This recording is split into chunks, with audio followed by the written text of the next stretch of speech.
Mis hermanos, esta mañana, como ya les comenté, la Organización de la Voz de los Mártires nos pidió exponer este sermón, este tema. Quiero comenzar con una frase que alguien dijo, pero que veremos quién la dijo hasta el final del sermón. ¿Y cómo? ¿Y por qué? La sangre cristiana que derraman es la semilla que siembran. Nace de la tierra y se multiplica mucho más. La sangre cristiana, y la repito, la sangre cristiana que derraman es la semilla que siembran, nace de la tierra y se multiplica mucho más. En el sermón titulado Como un grano de trigo, basado en Juan capítulo 12, versos del 20 al 26. Aprovechando que están de visita Juancho y Anita, nuestros queridos amigos. En el 2021,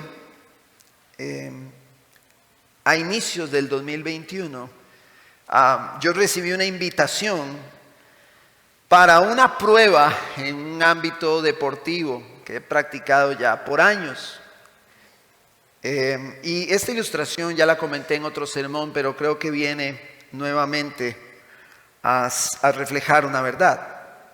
Y ese llamado que se me hizo a mí a esa prueba demandaba una tremenda responsabilidad, porque yo tenía de marzo a diciembre, lo que yo tenía que hacer lo tenía que hacer en diciembre. De marzo a diciembre para mejorar mi condición física. Cuando yo recibí la invitación esa, o el desafío, yo pesaba 84 kilos.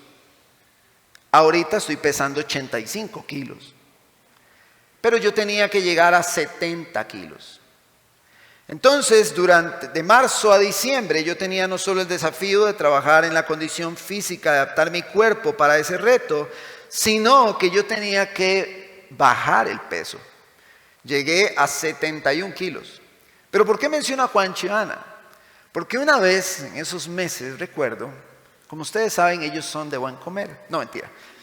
Pero solo ellos. Nosotros no. No, en realidad estábamos reunidos con ellos y estaban comiendo mucho. Había comidas porque estábamos las dos familias, hermanos, y ya la familia de ellos y la mía ya es una multitud. Ya somos 10 personas. Entonces estábamos comiendo y no recuerdo si había más hermanos, no lo recuerdo. Y yo veía la comida pasar. Yo, hermano, sudaba así como Bob Esponja. Sudaba yo así viendo la comida pasar y yo sabía que yo no podía comer porque tenía un reto. Me encanta lo dulce, lo salado, me encanta todo. Y la comida ahí venía y yo estaba muriendo a mi gusto personal porque tenía una meta. Yo dije, no, yo tengo que bajar el peso. Estamos hablando de 13 kilos. Y algunos hermanos inclusive pensaron que yo estaba enfermo. Se me acercaron y, pastor, ¿está enfermo usted? Pero yo estaba en ese reto. Fue el primer año de ministerio. Y resulta que yo, tenía claro eso y lo logré alcanzar, pero tuve que morir. Las personas que sacan una carrera, que estudian un diplomado, un bachillerato, tienen que morir a muchas cosas para poder sacarlo. Hay mucho sacrificio personal que se lleva a cabo para poder sacar una carrera, lo cual es buena cosa, sacar una carrera profesional. Tienen que sacrificar algunas horas de sueño, tiempos de ocio, tienen que cortarlos porque tienen que alcanzar el objetivo. Los que practican algún instrumento, los hermanos que sirven en la música, para ser ágiles en su instrumento, tienen que morir muchas veces y tomar un tiempo que les gustaría para hacer otra cosa, lo tienen que tomar para mejorar en su instrumento. Entonces, mis hermanos, el morir para alcanzar algo es un principio universal que se aplica para todas las áreas de nuestra vida. Muchas veces, inclusive en el matrimonio, en la vida de matrimonio, nosotros puede ser que queramos hacer algo de manera independiente y decir, ay, yo quiero ir a... Ah, no, pero es que yo estoy casado. Yo no puedo ir y hacer como si estuviera solo e invertir en mi matrimonio. Me va a hacer a mí ganar y llevar mi matrimonio a ser semejante a la gloria que vemos en la figura de Cristo con su iglesia. Muchas veces en el matrimonio sucede que en la pareja alguno quiere como vivir como si estuviera soltero. Pero en realidad el que se casó, murió. Ya murió a vivir para sí mismo en todas las áreas de su vida. Ya ahora tiene una esposa o tiene un esposo. El hombre tiene que amar a su esposa como Cristo amó a la iglesia. Y tiene que morir a muchos de sus derechos por amor a su esposa. Pero bueno, es un principio universal que vemos. Leyendo una reflexión del pastor Pepe Mendoza de Coalición por el Evangelio, él muestra también una ilustración en un artículo. En el artículo que se titula Morir para vivir. Él dice, ¿cuánto debemos pagar por el logro de un ideal? ¿Hasta qué punto nuestros sueños pueden hacerse realidad sin que implique un alto costo? Dice Pepe Mendoza, hace algún tiempo leía una entrevista que le hacían a un recién retirado tenista top. ¿Qué es lo que quiere hacer de ahora en adelante? Fue una de las preguntas a la que respondió, viajar por el mundo. La respuesta sorprendió al periodista que conocía de los largos viajes a los que este tipo de deportes somete a los que lo practican. Por lo que le preguntó, ¿cómo es posible que una persona que desde muy joven se le ha visto subir y bajar de aviones, ahora desee seguir viajando? El tenista, sin inmutarse, dijo, en realidad viajé mucho, pero no conocí nada. La rutina deportiva, las continuas prácticas, los torneos, las concentraciones y todo lo demás, nunca me dejaron siquiera estar atento a otra cosa que no sea la raqueta y la pelota. La verdad es que el tenista había muerto a todo para que el tenis pudiera vivir en plenitud. Tanto una disciplina deportiva como el estudio o inclusive el mismo trabajo puede llevarnos a morir a nosotros en muchas áreas para poder alcanzar un objetivo específico. En esta enseñanza de Juan capítulo 12 verso 20, en esta parábola, Jesús nos conduce a ver este principio a través de la gloriosa realidad del Evangelio. El libro de Juan, escrito aproximadamente en el 90 después de Cristo, presenta una defensa intelectual y espiritual acerca de Cristo como Dios. Juan en este Evangelio se encarga de desarrollar todas las ideas suficientes para decirle a su audiencia, Cristo es Dios. Exalta la divinidad de Cristo. Juan nos permite ver todas estas cosas en Juan 20:31, pero estas cosas se han escrito para que ustedes crean que Jesús es el Cristo, el Hijo de Dios, y para que al creer tengan vida en su nombre. Juan nos presenta, junto con la deidad de Cristo, nos presenta su divinidad y su humanidad. Esta divinidad la podemos ver en Juan capítulo 1, verso 1. En el principio ya existía el verbo, y el verbo era con Dios, y el verbo era Dios. Aquí vemos la divinidad de Jesús, pero también vemos la humanidad en el verso 14 de ese mismo capítulo. El verbo se hizo carne y habitó entre nosotros, y vimos su gloria, gloria como del unigénito del Padre, lleno de gracia y de verdad. Como hombre se muestra cansado, capítulo 4, verso 6. Como hombre se muestra sediento, capítulo 4, verso 7. Como hombre se muestra triste, en el verso más corto de la escritura, Jesús lloró, 11:35. Pero en el caso del texto de hoy, Jesús se muestra angustiado. Y eso lo vemos en los versos que siguen, en el 27 y 28 de Juan capítulo 12. Ahora dice, mi alma se ha angustiado. ¿Y qué diré? Padre, sálvame de esta hora. Pero para esto he llegado a esta hora. Padre, glorifica tu nombre. Entonces vino una voz del cielo, y lo he glorificado y de nuevo lo glorificaré. Jesús expresa que la alma de él se encuentra en angustia. Y él dice, ¿qué voy a decirle? Padre, sálvame de esta situación en la que no, es que para esto yo vine. Jesús había resucitado a Lázaro, según nuestro contexto. Y el asunto de haber resucitado a Lázaro generó un cataclismo en la sociedad. Y algunas personas seguían a Jesús por lo que había hecho con Lázaro. Entonces, los fariseos obviamente tenían un gran odio contra Jesús, pero también ya estaban planificando matar a Lázaro. Porque ellos decían, por causa de ese resucitado, un montón de gente lo está siguiendo. Tenemos que matar también a Lázaro, ya para que esto se acabe. Los fariseos andaban dándole persecución a Jesús, pero resulta que Lázaro, quien había sido resucitado, también iba a salir rascando. Los fariseos querían matarlo. Un día después del relato de María, cuando llegó y ungió los pies del Señor con perfume, la gente corre a ver a Jesús. Dice en el verso 12, al día siguiente, cuando la gran multitud que había venido a la fiesta, háblese de la Pascua, la fiesta de la Pascua, según los inicios del capítulo 12, usted lo puede ver ahí, oyó que Jesús venía a Jerusalén.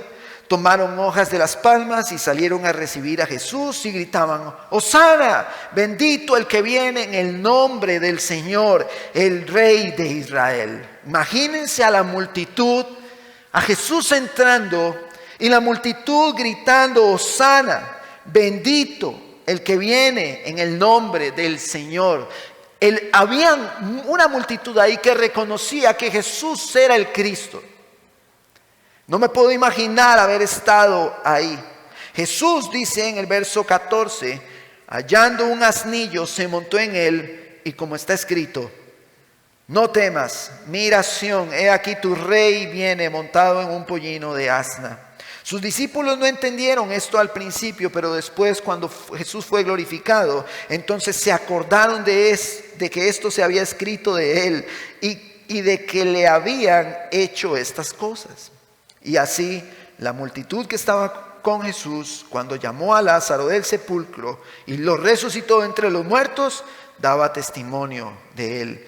Por eso la multitud fue también a recibir a Jesús, porque habían oído que él había hecho esta señal. Entonces los fariseos se decían unos a otros, ven que ustedes no consiguen nada, miren, todo el mundo se ha ido tras él. Los fariseos estaban desesperados, había ya un hostigamiento contra Jesús, lo seguían y si ellos hubieran podido, quitan a toda esa multitud detrás de él, pero ellos no podían porque lo que Jesús estaba haciendo era realmente glorioso, había resucitado a un hombre.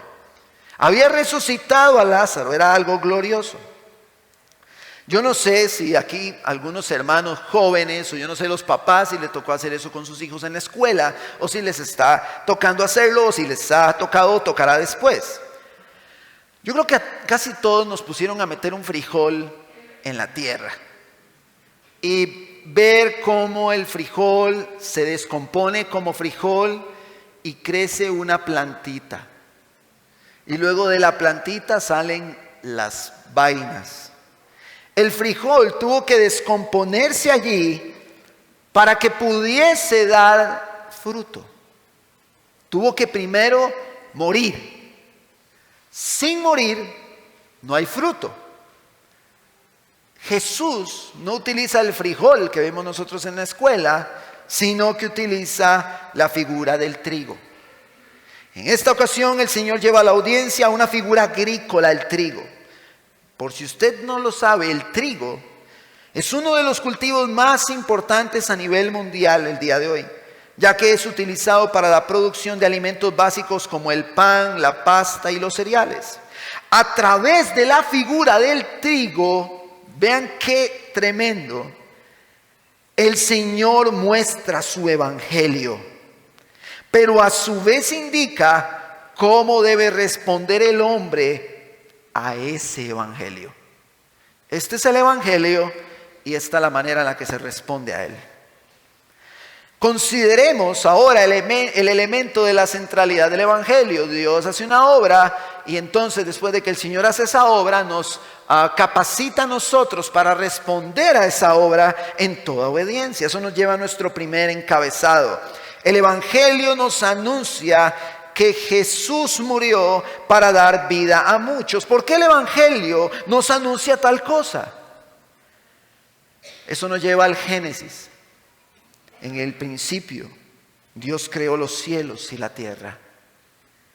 Dios creó al hombre a su imagen y semejanza. Y quiero que tratemos en nuestra imaginación de trasladarnos a ese lugar. El hombre debía reflejar la imagen de Dios en la tierra. El hombre debía señorear sobre la tierra. Debía el hombre mantener una relación muy buena, vertical con su Creador. Y eso lo iba a llevar a tener una buena relación con todo lo que el Creador había hecho. Yo no sé si ustedes han experimentado este tipo de cosas, pero han visto cuando en una familia todos se llevan bien y viene la fiesta de Navidad y todos se reúnen y qué lindo el vínculo familiar y feliz año, y todos, ¿verdad?, celebrando. Hasta que un día hay un problema y el vínculo familiar se quiebra. Y las personas pasan por ese trago amargo de ver cómo se fracturó la relación con su familiar, cómo esa relación tan linda que tenían ya en diciembre ya los familiares no están, porque ya se dividió la familia. Y eso pasa entre los hombres que son pecadores, entre nosotros. Pasan esas cosas entre nuestras familias. Pueden llegar a suceder cosas de ese tipo en algún momento, que ojalá sean restauradas.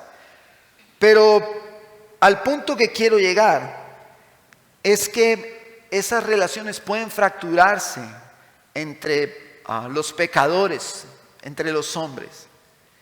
Pero la relación que se fracturó en el huerto era una relación donde Dios había creado todo en su santidad, donde Dios es y era y será completamente santo. Había una relación profunda que tenía Él con su creación. Él hizo todo bueno. Dice que Él creó y que era todo bueno, pero no bueno como más o menos. No, era bueno en gran manera. Era muy bueno lo que Dios había hecho en la creación. Cuando el pecado entró, esta relación se fractura. La relación se quiebra. Y eso embarga el corazón de Adán, de Eva, ante la realidad vergonzosa del pecado. El pecado entró al mundo y con el pecado la muerte. La serpiente engañó a la mujer y la mujer arrastró al pasivo, dormido Adán. Se lo llevó.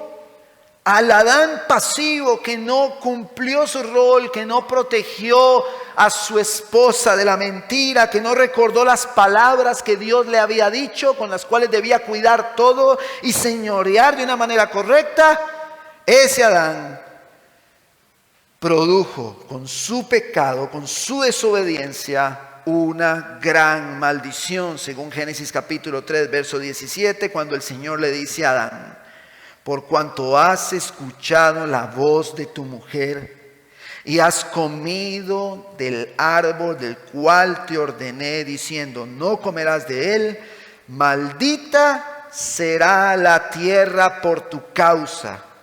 Con trabajo comerás de ella todos los días de tu vida. El hombre tenía que reflejar la imagen del Señor. Pero la imagen del Señor se distorsiona en el hombre por todo este pecado. El hombre ya de continuo, dice Génesis 6, procuraba solo hacer el mal.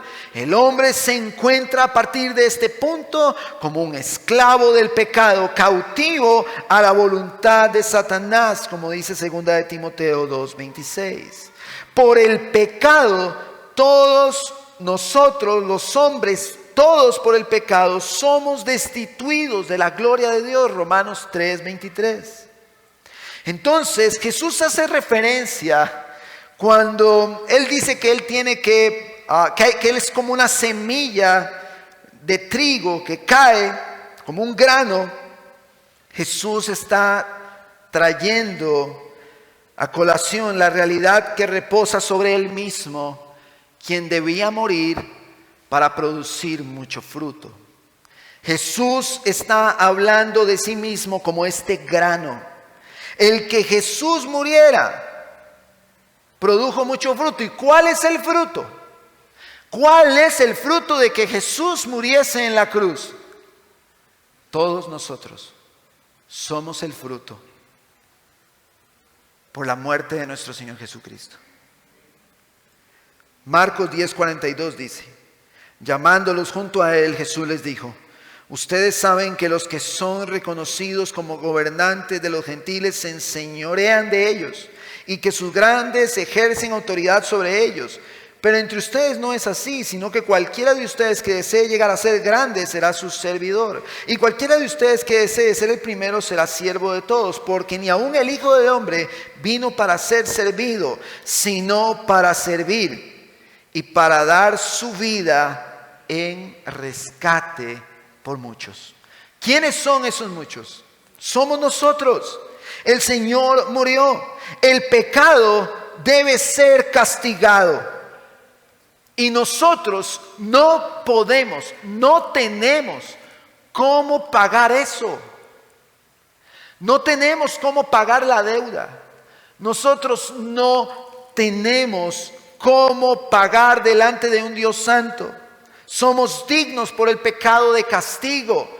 Somos dignos del juicio de Dios, de la ira de Dios sobre nosotros por nuestro pecado. Porque todos nosotros, concebidos en el pecado, fallamos a la ley del Señor, y la ley del Señor me dice a mí, David Salazar, eres pecador. Y ante la realidad del pecado, mis hermanos, no hay absolutamente nada que podamos hacer para huir de la ira del Señor. Pero entonces, Jesús toma nuestro lugar en la cruz como siervo,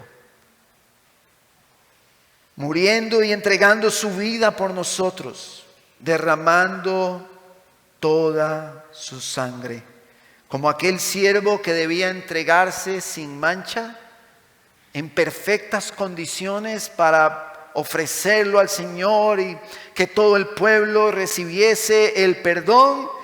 De la misma manera, Cristo Jesús murió en la cruz, siendo Él no un sacrificio limitado e imperfecto, sino un sacrificio perfecto. En otras ocasiones he mostrado la ilustración también del pago de intereses. Si una persona tiene un conflicto con el banco y quiere llegar a un arreglo de pago, el banco le dice, bueno, siga pagando esto cada mes, pero lo que paga son los intereses. El banco no arremete contra la persona, no lo embarga, no nada, sigue pagando los intereses, pero la deuda no se acaba, la deuda sigue latente. Pero cuando Cristo vino, Él canceló la deuda. Todos los sacrificios que realizaba el pueblo de Israel eran como ese pago de intereses, hasta que un día vino Jesús y dijo, yo voy a cancelar esta deuda y todo el que en mí crea será limpio de pecado. Él nos sirvió a nosotros, Él vino para servir al pecador, entregando su vida por nosotros. Entonces, Él restaura nuestra relación con Dios. Entonces Él, por medio del Espíritu Santo que nos ha dado, nos está llevando cada vez más a reflejar la imagen de su Hijo Jesucristo, que refleja el carácter de Dios, la imagen que se distorsionó en el huerto después del pecado. El Señor está haciendo una obra en nosotros. Él tomó nuestro lugar en la cruz porque yo, David Salazar, debía recibir toda la ira del Padre por mi pecado. Pero Jesús me quitó a mí y me dijo, yo tomo su lugar. Y Él en la cruz recibió toda la ira del Padre, que debió caer sobre nosotros por nuestro pecado. Isaías 53:5 dice, pero Él fue herido por nuestras transgresiones, molido por nuestras iniquidades. El castigo por nuestra paz cayó sobre Él, y por sus heridas hemos sido sanados. La única forma en la que este rescate se podía llevar a cabo era entregando a un siervo sin mancha. Un hombre tenía que morir, pero ese hombre tenía que ser perfecto, por lo cual ningún hombre podía ejercer dicho sacrificio, porque no había, ni hay, ni habrá ningún hombre perfecto, a excepción de nuestro Señor Jesucristo, que era puro y sin mancha. Primera de Pedro capítulo 1 verso 18 dice, ustedes saben que no fueron redimidos de su vana manera de vivir, heredada de sus padres con cosas perecederas como el oro o la plata, sino con sangre preciosa como de un cordero sin tacha y sin mancha, la sangre de Cristo. Porque Él estaba preparado desde antes de la fundación del mundo, pero se ha manifestado en estos últimos tiempos por amor a ustedes. Por medio de Él son creyentes en Dios, que lo resucitó de entre los muertos y le dio gloria, de manera que la fe y esperanza de ustedes sean en Dios. Mis hermanos, yo no tengo la capacidad de convencerlos del pecado, ni convencerlos, ni hacerles ver con tal claridad el pecado que ustedes mismos han practicado para reconocer la gracia de Dios en la figura de Cristo en la cruz. Pero el Espíritu Santo en ustedes sí puede. Todos nuestros pecados fueron clavados en la cruz. Los pecados que yo no puedo ver desde aquí, pero que usted sabe que hayan estado. Las cosas que no están bien. La envidia, la lujuria, la mentira, el engaño, el odio, que se han despertado como impulsos en nuestro ser, impulsos pecaminosos. Yo no puedo ver esos pecados desde aquí, pero el Espíritu de Dios sí puede hacerles ver a ustedes cuáles son los pecados que Jesús clavó en la cruz por amor a ustedes. Él me hace ver a mí mis faltas y mis pecados. Y me hace saber a mí cuáles son los pecados que Él me perdonó y me perdona. De los cuales en santificación yo busco huir y dejar, tomándome de su mano. Pero todos nosotros, por esos pecados, mis hermanos, por esas faltas, somos dignos de que la ira de Dios repose sobre nosotros. Pero aún nosotros estando en esa condición, el Señor derrama su misericordia sobre nosotros. El único que no merecía castigo, el único hombre que ha pisado la tierra y que no merece castigo por su pecado, fue Cristo. Es el único. Por eso es que nosotros decimos que no somos víctimas, porque nosotros estamos mejor de lo que merecemos. Merecemos la muerte, estar destruidos, no merecemos nada por el pecado. Y el único que sí fue una víctima porque recibió lo que no merecía fue Cristo. Y lo hizo por amor a nosotros, para la gloria del Padre. cumpliendo sus promesas. Cristo es la semilla, el grano de trigo que debía morir, y el fruto abundante somos todos aquellos que hemos creído en Él. Y la ira de Dios no está sobre nosotros, porque Cristo nos ha limpiado con su sangre de todo pecado. Y cuando lleguemos un día delante de Él, si hemos creído en Jesús, el Señor, juez y justo, verá en David Salazar a Cristo. Verá en cada uno de ustedes a Cristo, si es que han creído en Él. Si es que el Espíritu de Dios está en ustedes. Entonces Jesús les dice: yo soy ese grano de trigo. Yo debo morir porque tengo que dar mucho fruto. Me decía Julie que lo que le sale a la plantita del frijol son las vainas. Sin muerte no hay vainas, no hay fruto. Si la semilla de frijol no colapsa, no se va a dar ese fruto. Jesús dice: esta es la situación. Yo voy a morir para dar mucho fruto. Y cualquiera que me siga, si quiere dar fruto, tiene que morir. Él nos refleja el Evangelio en sí mismo, la gloria de su muerte y su resurrección. Cristo resucitado al tercer día para dar mucho fruto, siendo el primogénito de entre muchos. El Señor Jesucristo, que hoy está a la diestra del Padre intercediendo por nosotros, es el Rey de Reyes y Señor de Señores. Pero Jesús continúa en el verso 25. El que ama su vida, la pierde. Y el que aborrece su vida en este mundo, la conservará para vida eterna. Si alguien me sirve, que me siga. Y donde yo estoy, allí también estará mi servidor. Si alguien me sirve, el Padre lo honrará. Eso nos lleva a nuestro segundo encabezado. El Evangelio nos llama a responder a Él muriendo, para así también nosotros dar mucho fruto. Lo primero a entender es que nuestra vida, mis hermanos, en esta tierra es temporal. Somos peregrinos en esta tierra. No debemos aferrarnos a ella.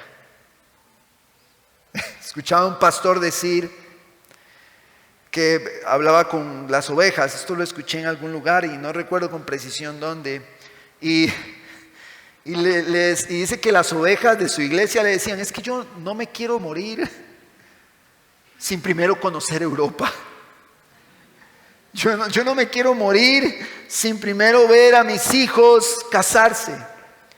Y él decía: ¿qué cosas dice la iglesia? Estoy parafraseando. Nosotros debemos aferrarnos a la idea que tenía Abraham, viendo a una ciudad cuyo arquitecto y constructor es Dios, y esperando y caminando como peregrino en la tierra, viendo hacia la eternidad. No está mal desear buenas cosas en la tierra. En cuanto a lo que mencioné, es buena cosa desear cosas bonitas, pero jamás ninguna de esas cosas puede estar por encima del reino. Nada. Quiero que veamos las afirmaciones. La primera: el que ama su vida, la pierde. El amor que se desprende aquí del griego es fileo, el amor que involucra un afecto, apego personal, sentimientos y emociones. Esta frase busca contrarrestar el apego egoísta a la propia vida, tratando de demarcar un elemento sacrificial que debe experimentar todo creyente. Mis hermanos amados, nosotros no somos llamados a vivir para nosotros mismos. Nosotros hemos sido llamados a morir sirviendo al Señor y a su causa, lo cual glorificará el nombre del Señor. Nosotros somos llamados a vivir para Él. John MacArthur plantea y dice: Jesús usó esta enseñanza para instar a sus seguidores a negarse a sí mismos y abandonar las ambiciones mundanas en favor de valores espirituales más elevados. Mis hermanos, el amarnos a nosotros mismos nos lleva a correr, trabajar, vivir en pro de la ambición personal. También he escuchado a otro hermano decir que una de las primeras cosas que muestra un creyente cuando se está alejando y apartando del Señor y que se le avecina una tremenda caída, es que el creyente empieza a faltar a sus reuniones cada domingo. Empieza a faltar a congregarse. Por lo general, cuando las personas empiezan a presentar síntomas de dejar, de soltar, de quitar, de no hacer, hay algo por lo que se está corriendo detrás, y por lo general es mí mismo. Corro por mí mismo. Ya no quiero servir, pastor. Lo que está corriendo muy probablemente por detrás es: voy tras lo mío. Ya no tras lo del Señor, voy tras lo mío. La ambición personal. Eso hace que ignoremos el avance del reino, los necesitados, los vulnerables, nuestros hermanos, la proclamación del evangelio al perdido, la edificación de la iglesia, nuestra propia santificación y, lo más importante, la voluntad de Dios revelada en las sagradas escrituras. Cuando nosotros vivimos para nosotros mismos, nosotros hacemos un lado la palabra de Dios y empezamos a caminar como a nosotros nos parece adecuado. Y el principio de morir por la causa de Cristo no es un principio que me va a acompañar en ese camino. Cuando yo muero por la causa de Cristo, yo procuro en toda mi vida, escúcheme bien, que mis decisiones, que el paso que yo doy, que la palabra que yo digo, que lo que hablo en mi casa, en la mesa con mi familia, esté en armonía con lo que el Señor ha revelado en su palabra. Yo no debo, mis hermanos, vivir como a mí me parece bien. Yo debo vivir como el Señor dice que yo debo vivir. Pero el hombre no quiere vivir sujeto a las palabras de Dios. El hombre quiere acomodarse como él se siente bien. Hermanos, esto se trata de morir. Por eso mencionaba, y quiero decirlo en buena forma, no lo estoy diciendo de manera negativa, es que hay que desintoxicarnos del mundo. Cuando nosotros nos casamos, morimos. En mi caso, sirviendo en el ministerio, morí. O sea, estoy doblemente muerto. Cuando somos padres, morimos. Porque ya no vivimos para nosotros, vivimos para otros. Cambió de dirección la manera en la que yo vivo. Las familias que acogen, que es el ejemplo que hemos venido dando, cuando reciben a un niño en acogimiento, están muriendo por el acogido. Mis hermanos, nosotros debemos servir al Señor. Morir, ¿estás dispuestos? Cuando morimos, debe darse un sentido, mis hermanos, de pérdida. Se pierde. Cuando usted muere, usted en términos de este mundo, usted pierde, pero en términos del reino, usted gana. Mis hermanos, pero no estamos dispuestos a morir. Podemos inclusive querer engañar nuestros corazones, y cuidado con esta mentira que voy a mencionar, porque es una ilustración, pero puede darse de muchas formas. Podemos decir que vamos a morir a muchas cosas, pero el fin último podría ser satisfacer nuestros deseos pecaminosos. Y voy a ilustrarlo con cosas que he visto, no acá en la congregación local, sino afuera, en otros ámbitos en los que yo he estado. Muchos dicen, no, yo no voy a gastar en eso. Ok, muy bien. No, qué responsable con su dinero. Qué organizado. No voy a gastar en eso. Entonces se ve muy sobrio. Y en medio de la iglesia cualquiera podría decir, qué responsable, no quiere gastar en esto. Sí, es cierto, es un despilfarro, no quiere gastar en eso. ¿Qué cristiano más responsable? Y puede que vaya a otro lugar y haya otro gasto que no, yo en eso no, me voy a abstener. Ok, perfecto. Y cualquiera de manera externa puede decir, qué corazón más piadoso. Pero pudiese ser que lo que tiene es un profundo amor por tener dinero guardado. Y se muestra muy piadoso con todos, pero tiene que tener a su ídolo bien cuidadito en la cuenta o debajo del colchón. Su ídolo tiene que estar bien. Entonces, muchas veces, lo que parece por fuera muy piadoso, pudiese ser muy pecaminoso.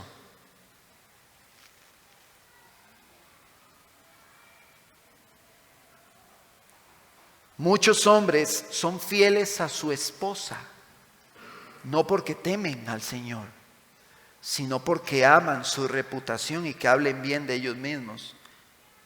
Y no les son infieles a su esposa para que no hablen mal de ellos. Las motivaciones son incorrectas. Por fuera se ve piadoso, pero por dentro hay un gran pecado. Nosotros somos llamados, mis hermanos, no a servirnos a nosotros mismos, sino a los demás. El amar nuestra vida en estos sentidos nos hace inútiles en el reino. El motivo por el que faltan obreros en la iglesia del Señor es porque esos obreros se aman a sí mismos. Y no aman al Señor lo suficiente como para entender que tienen que morir. Mis hermanos, nosotros debemos servir a los demás. Y la frase que mencioné en el sermón anterior también de Miguel Núñez, que él dice: el amor complica la vida del que ama para facilitar la vida del amado. Muchos no quieren complicarse su vida. Quieren que su vida sea fácil, que su vida sea ligera, sin mucha carga, muy sencillo, sin mucho compromiso. Sí, pastor, yo estoy, pero así más o menos, así tampoco tan metido. No quieren compromiso, no quieren morir. No quieren dejar sus placeres, sus deleites, su excesivo tiempo pegado a la pantalla. No lo quiere dejar para morir por la causa de Cristo. Pero sí está dispuesto el hombre a morir por las cosas de este mundo. Si hay que trabajar muchísimo para generar dinero, hasta la salud en riesgo. Si hay que sacar la carrera, hasta la salud corre peligro. El corazón así, altas horas de la noche alcanzando esa carrera, tratando de lograrlo, pero para el reino, no puedo, no tengo tiempo, no estoy, muy difícil, compréndame. Pero el profesor de la universidad a usted no le dice, si lo va a entender, vea, yo lo entiendo, no olvídese, usted tiene que cumplir. Ahora, yo no estoy diciendo que eso está mal. Lo que estoy diciendo es que si hemos muerto, una de nuestras prioridades en nuestra vida es servir por la causa de Cristo en todas las aristas que esto comprenda. Estamos dispuestos a correr, mis hermanos, por cosas de este mundo. No estamos dispuestos a incomodarnos en ningún sentido para mostrar amor a otros en servicio. El que vive de esta manera, mis hermanos, se pierde. Tomar la cruz y seguir a Cristo podría llegar a costar inclusive nuestras vidas, como los cristianos en los leones con los romanos. Los cristianos eran perseguidos y todas las familias eran echadas al Coliseo romano a ser asesinados por los leones. El que aborrece su vida, la segunda frase, su vida en este mundo la conservará para vida eterna. Mis hermanos, nosotros somos llamados a no aferrarnos a este mundo ni a sus placeres. Primera de Juan 2:15. No amen el mundo ni las cosas que están en el mundo. Si alguien ama el mundo, el amor del Padre no está en él. Porque todo lo que hay en el mundo, la pasión de la carne, la pasión de los ojos, la arrogancia de la vida, no proviene del Padre sino del mundo. El mundo pasa y también sus pasiones. Pero el que hace la voluntad de Dios permanece para siempre. Mis hermanos, nosotros debemos ser prontos a responder a las demandas de la voluntad de Dios reveladas en la Escritura. Cada domingo la palabra de Dios nos reta y nos desafía, y todos nosotros no tenemos que estar pensando por mucho tiempo si vamos a obedecer las palabras de Dios, o orar para ver si tengo que obedecer. No, las palabras de Dios hay que decir sí, amén, y salir de aquí convencidos de que el Señor nos está llamando a vivir de cierta manera. Y si no estamos viviendo de esa cierta manera, debemos arrepentirnos delante del Señor y cambiar nuestra manera de vivir. Debe existir una disposición a priorizar en nuestras vidas la voluntad de Dios. Mis hermanos, hay un afán desmedido por resolver asuntos en relación a placeres personales. Se mueve de todo y se hace de todo si tiene que ver con un placer que me sirve y me conviene. Si es un placer, si es algo que me va a traer satisfacción, yo muevo cielo y tierra y hago de todo lo que tenga que hacer para poder ir y hacer y disfrutar lo que yo quiero. Pero ¿cuánto estamos dispuestos a hacer esto por el reino? ¿Cuánto estamos dispuestos? Lamentablemente, cuando se trata del reino no hay tiempo. Cuando se trata del reino no hay plata. Cuando se trata del tiempo no hay salud. Todo el mundo se enfermó. Pero cuando se trata de placeres, no, yo resuelvo. No, yo llego. Y pues usted no es que está enfermo. Sí, pero ahí yo me la juego, me tomo algo. Cuando son cosas de este mundo, se resuelve. Corren, hacen, mueven, pero hay que arreglarlo porque se trata de mi placer. No es así como el Señor quiere que vivamos. El Señor quiere que usted corra, se mueva, priorice, haga todo lo que Él le ha demandado hacer. Pero hay un compromiso para con el reino. Me acerco al espejo y tengo rojo aquí. Estoy enfermo. No puedo. No, es que estoy muy ocupado. Estoy muy presionado. Pero cuando son placeres, 4 de la mañana, salgo, me muevo, saco, viene la quincena y agarro, no voy a sacrificar esto para yo poder hacer. No, y peor, voy a pagar con crédito. Peor, ni siquiera tengo el recurso, pero lo voy a sacar porque es para mi placer. Mis hermanos, la iglesia de hoy vive en un alto porcentaje, no toda la iglesia del Señor, pero en un alto porcentaje vive para sí misma. No vive para el avance del reino, vive para sí misma. Matthew Henry plantea y dice que estos artículos enfatizan la importancia de estar dispuesto a sacrificar los placeres temporales por un bien mayor, en obediencia a Dios incluso frente a la adversidad. Se sugiere que la verdadera sabiduría radica en vivir con una perspectiva eterna, valorando más la obediencia a Dios y la vida espiritual que los logros y placeres mundanos. Mis hermanos, la perspectiva del cristiano debe ser eterna. Su vida debe estar en armonía a esa verdad que cree. Cada decisión de mi vida reflejará a quién sirvo, si al Señor o a mí mismo. Por casi un año yo hice esa dieta por alcanzar un objetivo vano. Se supone que estaría dispuesto a hacer muchísimo más por el avance del reino. Pastor, entonces ya no puedo. No, sí lo puede hacer, claro, pero se supone que usted daría mucho más por lo que realmente importa, por lo eterno. Pastor, yo me malquebré sacando mi carrera universitaria. Yo le digo, gloria a Dios, muy bien. Pero se supone que usted daría muchísimo más por el reino. Yo me he esforzado y yo he trabajado y yo he alcanzado todo esto. Bueno, lo primero que hay que recordar es que todo lo que tenemos lo tenemos porque Dios nos lo ha dado. Eso es lo primero. Y que nada de lo que tenemos es nuestro, es de Él. Entonces, si es de Él, ¿por qué yo hago con lo que Él me dio lo que yo quiero? Porque el Señor dijo, Ustedes dicen que son mis hijos, pero no hacen lo que yo digo. Entonces yo puedo hoy decir en mi mente y en mi corazón, sí es cierto, tiene razón lo que está diciendo el pastor.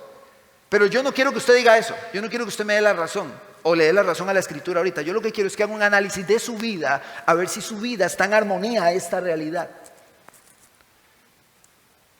¿Cuánto corre? ¿Cuánto prioriza? ¿Cuánto se mueve por las cosas del reino? ¿Cuánto? ¿Cuánto se mueve por ello? Pastor, yo me trasnoché 3 de la mañana viendo la serie, viera qué serie más buena. ¿Y cómo le fue en el grupo en casa? Ay, no fui, es que estaba tan cansado. Básicamente es eso. Se refleja de esa forma, se refleja de esa manera, en ese tipo de pequeños detalles, donde no hay tiempo para las cosas del reino, pero sí hay tiempo para todo lo de este mundo. Y quiero decirle algo bien serio. No huya a este sermón. No huya. Está aquí sentado. Y es para usted. No huya. La palabra nos está llamando a morir. Y no estamos muriendo. Mis hermanos, no estamos muriendo. Verso 26. Si alguien me sirve, que me siga. Y donde yo estoy, allí también estará mi servidor. Si alguien me sirve, el Padre lo honrará. El morir es equivalente a servir, pero no a mí mismo, sino al Señor y su causa. Aquel que vive de esta manera es un servidor, alguien que vive no para servirse a sí mismo, sino para servir a otros. ¿De qué manera? Como sirvió Cristo a nosotros, incondicional, sacrificial y voluntariamente. Yo tengo voluntad, yo tengo un deseo de hacerlo, yo me sacrifico, yo me entrego de manera incondicional. Por los demás, por la causa de Cristo, por el Señor. El que ha tomado la cruz y sigue a Cristo muere a sí mismo. Si usted está en Cristo, usted está muerto. Usted no está para vivir para usted mismo. Usted está para vivir para Cristo. Usted está muerto si está en Cristo. ¿Comprende eso? Es un alto costo.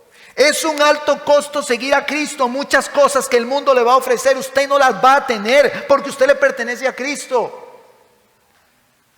El mundo ofrece un montón de cosas que usted no va a tener, no las va a alcanzar, va a ver a otros tenerlas, porque Cristo lo está llamando a morir y no vivir para su propia gloria, sino para la gloria de Dios. El mundo le ofrece fama, le ofrece un nombre, ser una figura o ser reconocido, pero Cristo le está diciendo a su pueblo: muera, muera.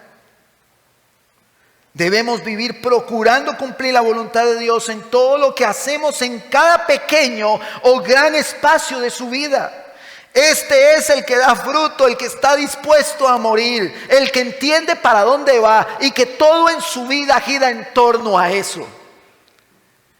Todo en nuestra vida debe apuntar a lo eterno, no a que seamos aplaudidos o que seamos reconocidos nosotros. No se trata de nosotros esta historia, se trata de Dios. No se trata, mis hermanos, de cuánto alcancemos en nuestros logros o méritos personales. Siempre le animaremos a que dé su mejor esfuerzo y que haga lo mejor en el área en la que está para la gloria de Dios. Pero usted no tiene como fin último ser aplaudido usted ni buscar su propio beneficio, sino el beneficio del reino. Y usted dice: pero ¿cómo nos conecta todo esto con los hermanos perseguidos? Toda esta realidad. Un pastor vietnamita encarcelado por su fe dijo: hemos aprendido que el sufrimiento no es lo peor en el mundo. La desobediencia a Dios es lo peor. Vamos a ver, este hombre está en una cárcel, está sin su familia, está comiendo mal, está encerrado, no puede ver la luz del día y probablemente hace sus necesidades ahí mismo a la par de él. Y él está diciendo: este sufrimiento no es lo peor. Lo peor es desobedecer a Dios, porque él entiende lo eterno. Porque el desobedecer a Dios trae repercusiones eternas. Por eso rogamos al Señor para que Cristo obre en nuestros corazones y anunciamos al Cristo resucitado, para que los hombres crean en Él y puedan vivir en obediencia a Él. Sin embargo, aunque la iglesia ha creído en Él a través de la historia, ha mostrado ser un poquito como el pueblo de Israel. A veces obedece, a veces no.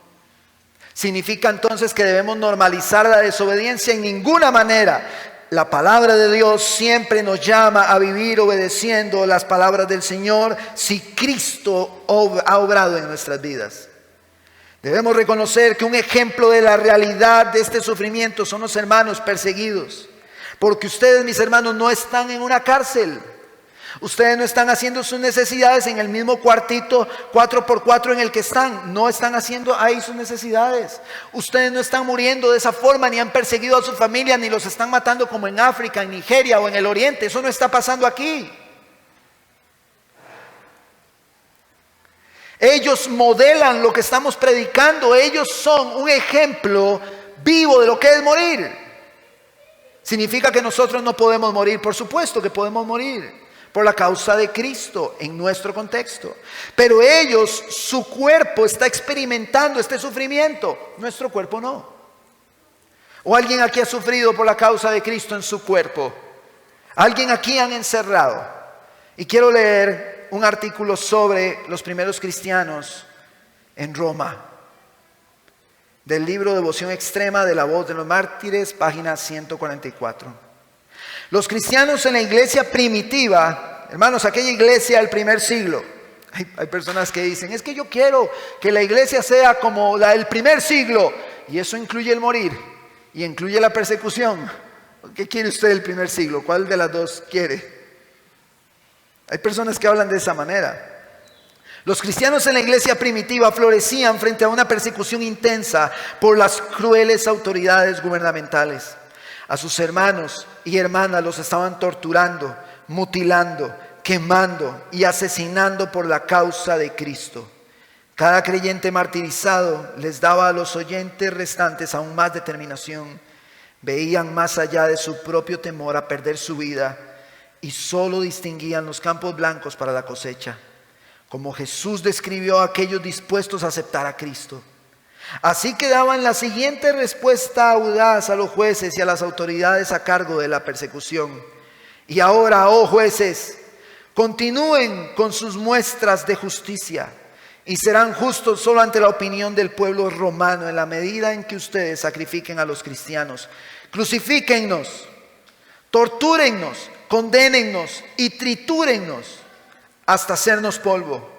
Su injusticia es la ilustre prueba de nuestra inocencia, porque la prueba de esto es que Dios nos permite sufrir. Pero esfuércense por hacer el mal y construyan sus inventos para torturar a los cristianos. No sirven. Lo que hacen ustedes, sin embargo, es atraer al mundo para que se enamoren más de nuestra fe. Mientras más siguen nuestras vidas, creceremos con mayor rapidez.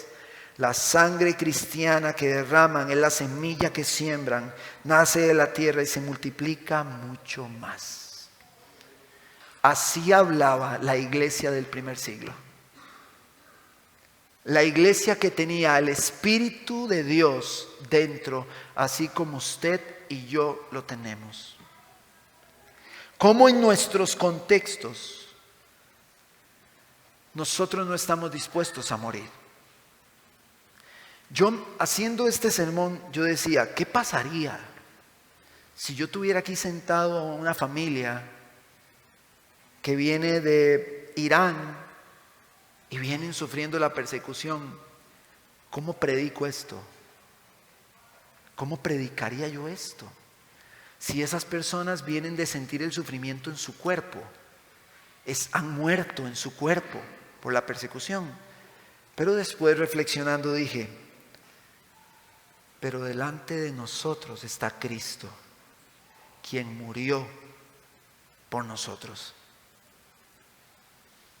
Y si de alguna manera yo pienso, ¿cómo sería? No, es que hubo uno que murió y resucitó por nosotros, que fue perseguido, que fue azotado, que fue golpeado, Y Él está aquí viéndonos y diciéndonos en nuestro oído: tienes que morir, pero no quieres morir, pero tienes que hacerlo. No quieres morir, estás amando lo que tienes, te gusta, lo estás amando, lo disfrutas, tienes que morir, tienes que vivir para mí. Deje de vivir para usted y escuche mis palabras. Si usted me sigue, es un servidor y el Padre te honrará. El que quiera guardar su vida la perderá. Así que ¿por qué mejor no me sigues? Muere para que tengas vida eterna y puedas ser un servidor que dé mucho fruto. El Señor está aquí, en medio de nosotros.